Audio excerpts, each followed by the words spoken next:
Hello, hello. Almost Shabbat Shalom. What a wonderful day.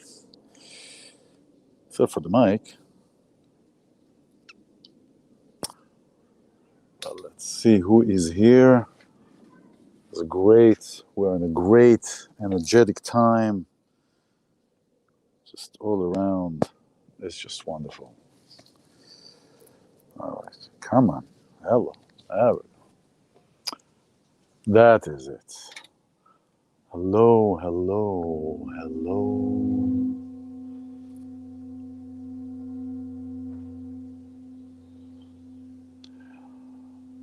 So I'm playing here the sound bowl, the frequency of our heart. I don't know how well you can hear that.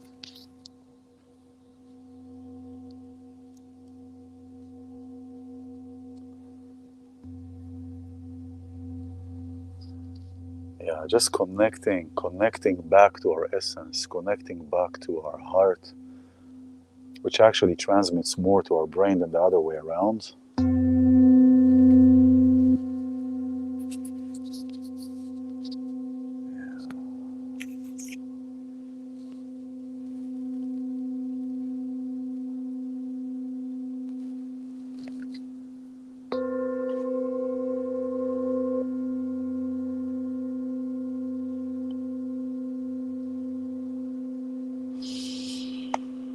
Hello, Mary. Hello, Mary. How are you? So good to see you here. Wonderful. This is great that you are here. Perfect. Exactly what we've been talking about. Right? So the frequency of the heart, this is what the sound bowl is. This is what this vibration and frequency of this Tibetan bowl is.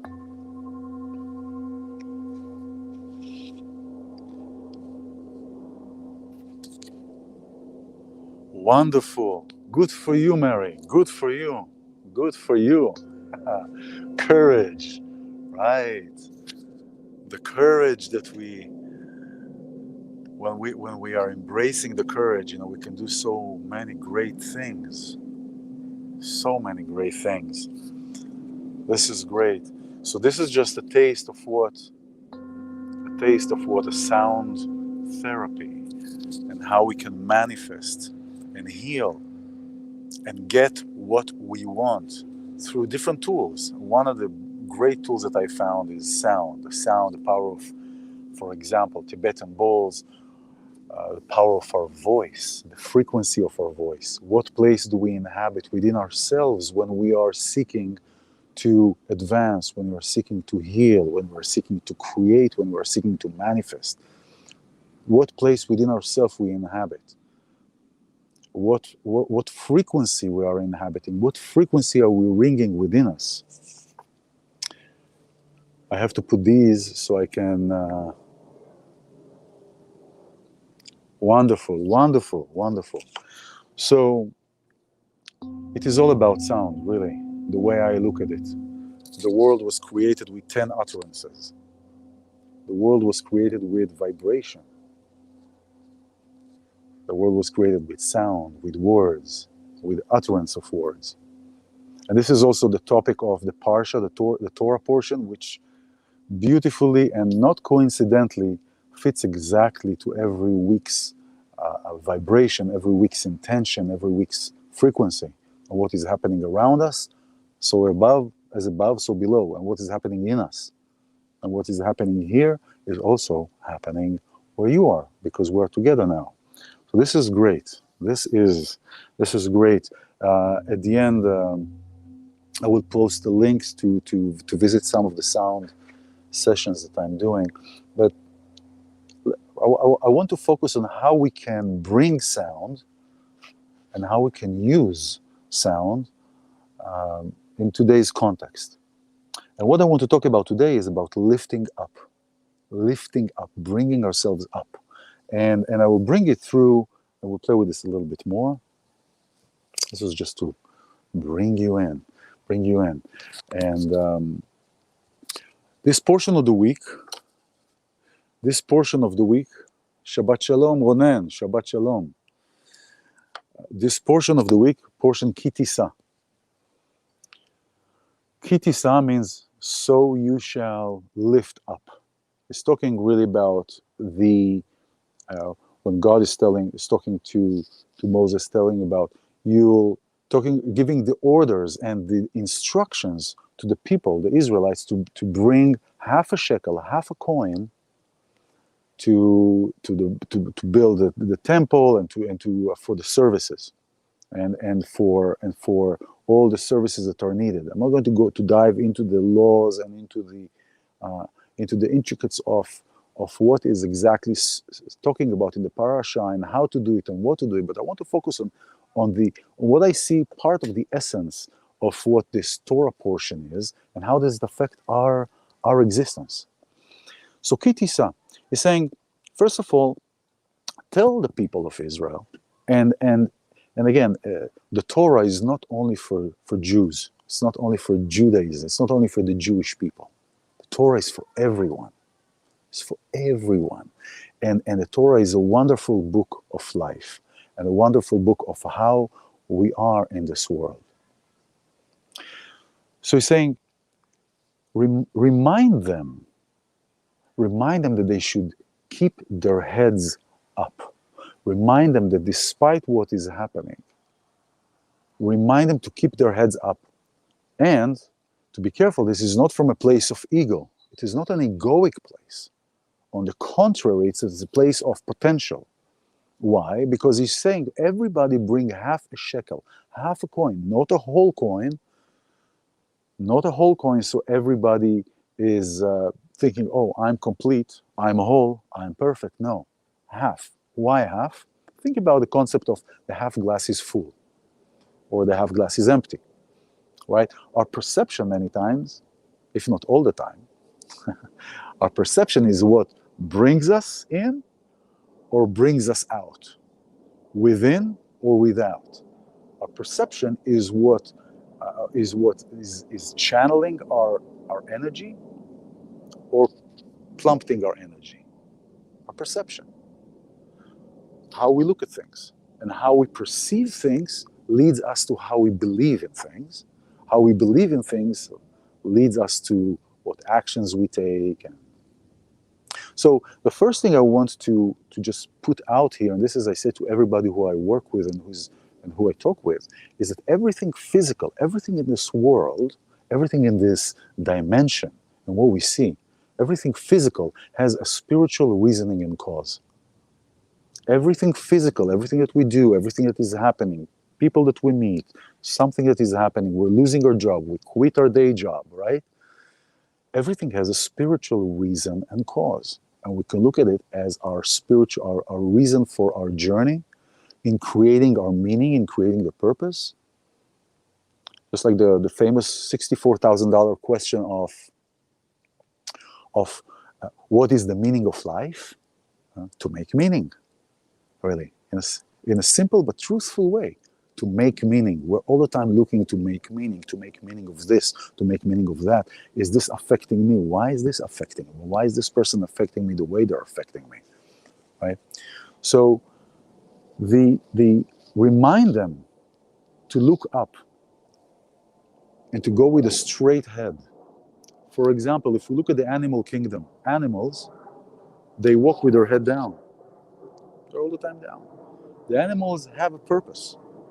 They have a certain function in this reality, in this world. A person, an animal cannot create and ruin a world. But humans, as we can see, unfortunately, can create, but turns out to be more prone to destruct, right? So we are here to raise the vibration. And what separates, like for example, an animal cannot, a chicken, cannot one day get up and say, well, today I'm a lion. Today I'm going to fight this crocodile. A chicken was born a chicken, is going to die a chicken. Something with a rabbit. He's coward, he's scared, he's all a hamster. You know what I couldn't figure out?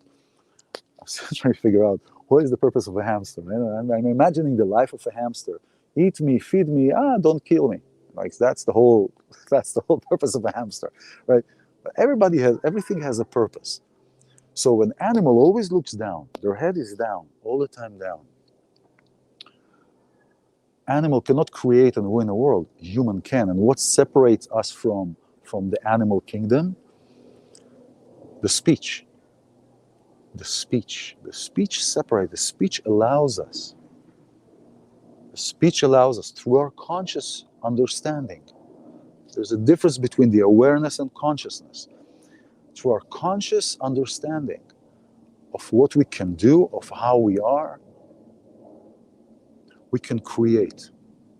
One of the rabbis, one of the Kabbalistic rabbis say, everybody should, the same way you believe God, you should believe in yourself. Not because we are God. Yes, we are from that light. We are from the endless light. We are from the Ein Sof, or Ein Sof, we call it in Hebrew. Ein Sof meaning no end. And no end, where is the best representation of no end? A circle, right? There is really no end to a circle. So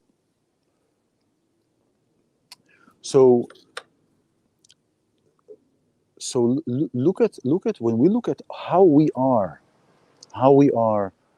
as humans versus the animal kingdom, we are to compare ourselves and to believe in our journey, to have this faith in our journey, in the fact that everything is happening exactly as it is, because everything physical has a spiritual reason and cause, in the same way that we believe and we have faith in God.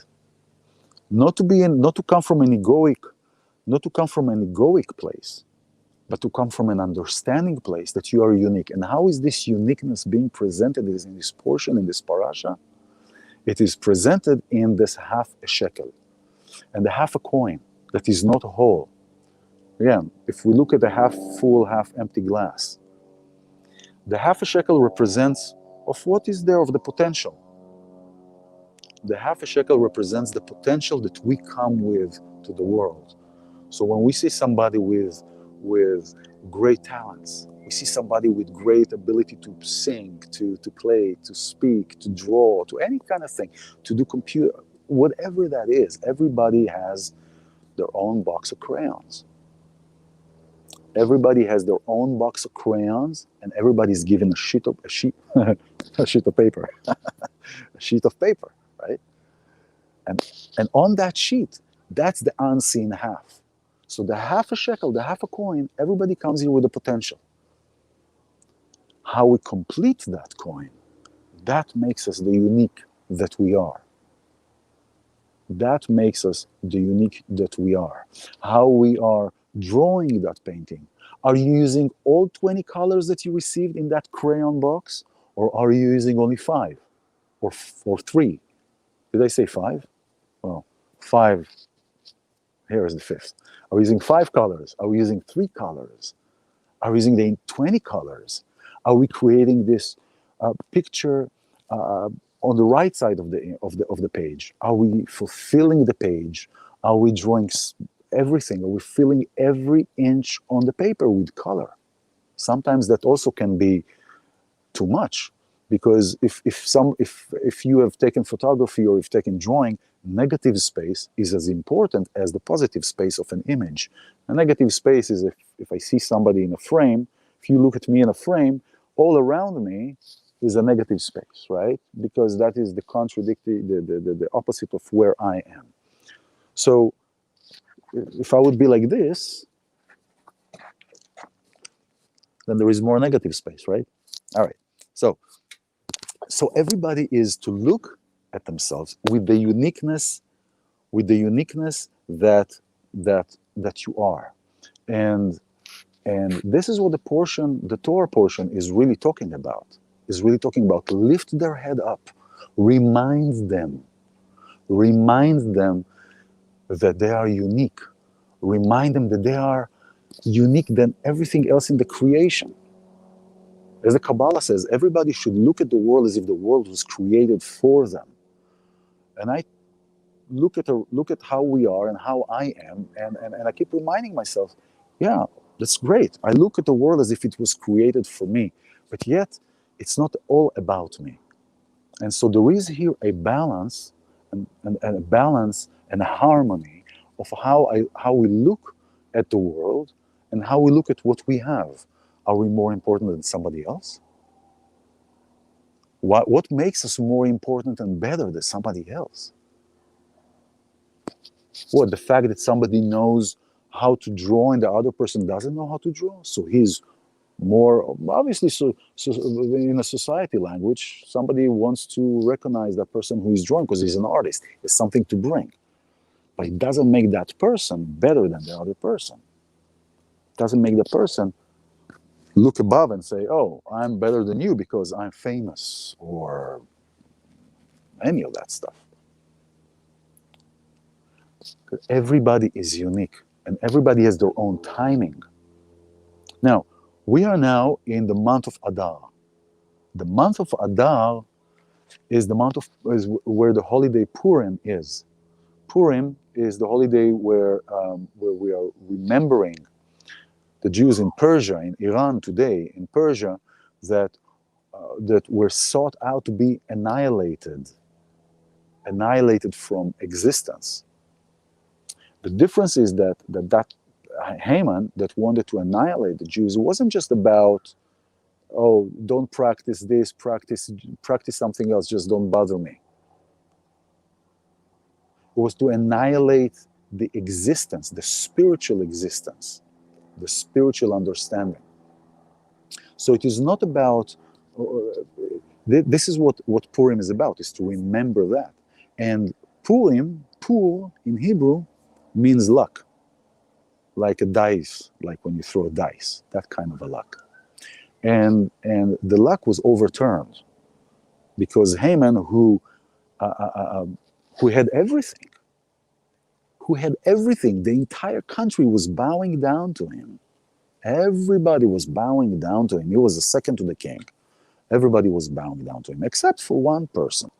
And that one person drove him nuts until a place where he was, he could not see beyond what he had and wanted more and more, and then he lost everything.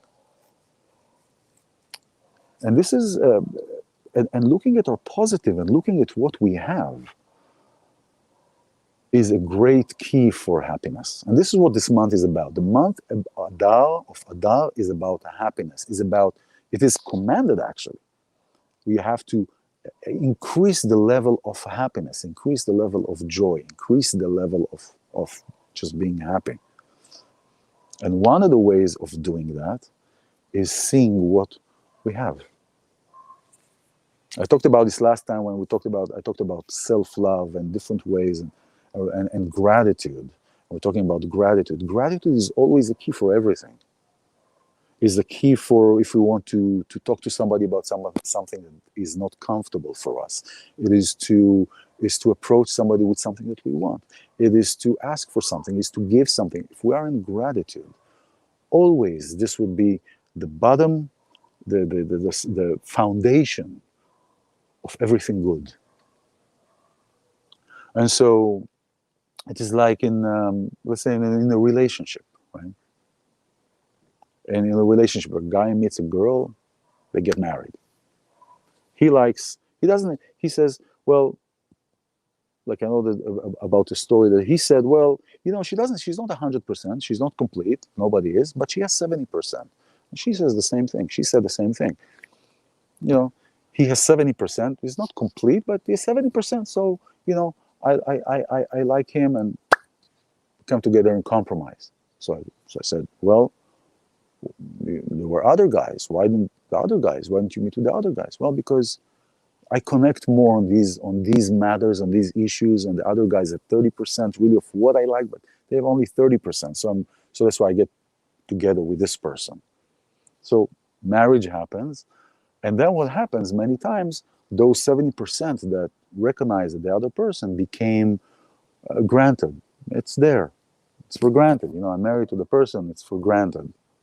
You forget that those 70% are the reason that you got together with this person instead of the others. So what happens after a while, you find something else that you're looking for that 30%. And you're looking and you focus on this 30%. And in Judaism, the self-judgment, those feelings that we doubt ourselves, the negative thoughts that we have on ourselves, is considered to be the Yetzer Hara, the evil inclination. And the evil inclination is and it could come across as a self-destructive, self-sabotage, all these yummy, delicious spices that we bring from our childhood traumas, that we bring in, and we sprinkle them over our relationships, right? And they create problems. So suddenly we are focusing on what is missing, and when we focus on what is missing, what happens? That thing which is missing suddenly becomes huge, and it overtakes all this negative space, or all this space. It fills it up, and now I feel, oh no, I'm focusing on this 30% which I'm missing, and I have to have this 30%, because if I don't have this 30%, oh my God! But you forgot that 70%. But what about this 70% that you were all great and jolly and happy about? Oh, poof, out the window. So in the month of Adar is to increase joy, increase happiness. Now, when I work with people on manifesting and getting what you want through sound and through the power of our voice, like I talked last time, and I talk about this every single time, it is first of all to recognize, to be in gratitude, in the gratitude of where we are. And where we want to be, if this is something that is really good to us, where we want to, for us, where we want to be, it is first of all to believe that I'm already there.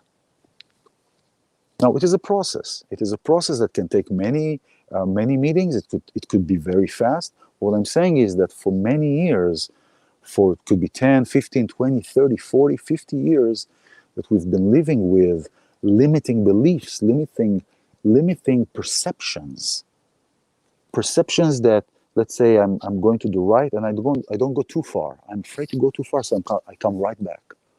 I don't go and explore what's going on here. So using the intention behind the words, first of all, to believe that I'm already there. After 40 years that this is a personal story. After 40 years of loving and admiring and adoring this the most prolific musical idol, the most prolific composer of Israel. After 40 years, I get to work with him, with Mati Kaspi. I got to work with this genius, with this Sting, Mozart of Israel. Okay, this is fascinating. This is, for me, it was and still is a dream that keeps coming true, that keeps happening. So we're taking a desire that we want, and we already believe that we are there. There was a sentence when I moved to California that said, "Fake it till you make it." I don't know if you know that. Fake it till you make it. It sounds a little funky and funny, but if you think about it, it is true. I'm not talking about the fake part. I'm talking about believing in it. Why fake? Because sometimes some people will believe what they say, even if it is not true. And then it ends up happening. And then it ends up manifesting. And then it ends up materializing. So believing that you are there already is already 50% of the work. 50% of the manifestation. Believing that you are there already. How would you behave? How would you act when you know you're already on stage?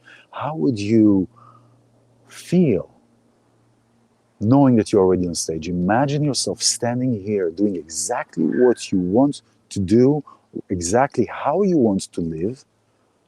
Doesn't matter everything around you. Don't think about anything else. Just feel. How does it feel? Can you embrace that entire feeling? What are the possibilities that will come out of that positive feeling? That positive feeling of yourself. Those great things. How does that feel? From that place, we start intentionalizing. From that place, we start speaking. Speaking our desire, speaking our truth. It could be. It could be speaking our inner self. Yes, speaking that. and then it's important to hear what we say. So it's not enough just to think about it. Oh, I'm daydreaming. I was daydreaming about being on the moon. I know. No, say it out loud. Bring it out. Bring it to the world. Bring it to a place where it exists. It has a place to exist. Have the energy around you shift to the words that you create. And then, of course, something to do about it, an action, the result, to bring to a result, to do something about it. Anything that is towards that, towards that goal, anything towards that place that I want to be. So lift yourself up, look up, see who you are, see all those, and focus, instead of focusing on what is missing, instead of focusing on what is missing, look what you've accomplished until now. Look what you've done until today. Look where you've been until today. Whether it's Mary that we met on a Beyonce TV boot camp, anybody. Ronen, I love that every weekend now you are playing the piano. In the beginning it was once every so often. Then it became a thing, a weekly thing, and I love it. I love listening how you play. So it is everybody that is in this space, slowly it starts creating, focusing on the great things that have happened until now, until today. And remember, we are together. We are here to support one another. We are here to create and to help and to achieve this unity, because together we are powerful. Not separation, not isolation. It is coming together, self-sustaining communities, together communities coming together, being in the space of unity and love and acceptance. And with that, accepting what your heart is saying. And having the courage to follow what your heart is talking, what your heart is singing. Having the courage, because courage is action too. Courage will move us to be in a certain place. Right.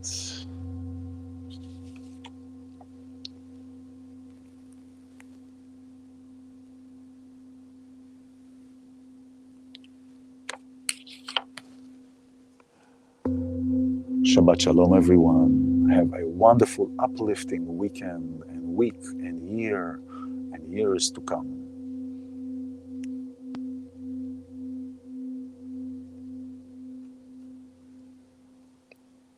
Bye-bye.